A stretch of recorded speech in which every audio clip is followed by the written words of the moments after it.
Hello, good morning. कशा आहात सगळे? तर मी वैष्णवी, स्वागत आहे तुमचं माझ्या नवीन व्हिडिओमध्ये. तर आज आहे नवरात्रीचा 8वा दिवस म्हणजे की अष्टमी आणि नेहमीप्रमाणे याही वर्षी मला कन्यापूजन करायचे होते. त्यासाठीच मी सकाळी सकाळी स्वयंपाकाला लागले होते. तर चला म्हटलं आजची सुरुवात काहीतरी गोड बनवण्यापासूनच करूया. तर आज हलवा, पोरी आणि चना मसाला असाच काहीतरी नैवेद्य होता आणि इकडे आपला हलवा, भात वगैरे पण रेडी झाला होता आणि मग लगेच पापड वगैरे तळून घेतले आणि मधामधात पिल्लूला पण बघणं चालू होतं. कारण ती अशा वेळेस तर मला खूप जास्त परेशान करते जेव्हा मला जास्त गडबड असते.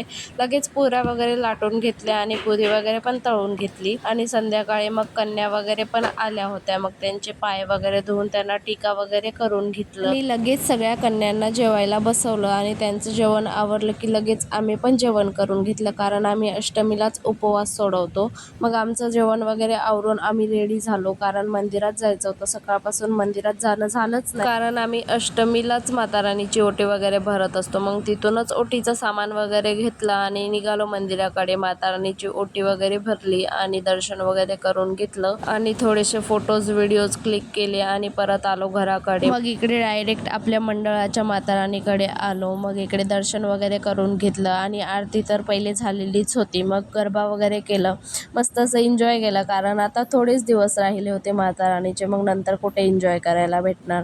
पण आत्तापासूनच दुःख वाटत होतं, कारण मस्त असं सगळ्या लेडीज एकत्र येत होत्या, सगळे एकत्र डान्स करत होतो, मस्त एन्जॉय करत होतो, मजा वाटत होती एवढे दिवस. पण असो, हे तर नियतीचा खेळ आहे, हे तर होणारच आहे. मग असा होता आजचा दिवस. चला मग भेटूया नेक्स्ट ब्लॉगमध्ये. ब्लॉग आवडला असेल तर लाईक, सबस्क्राईब करा.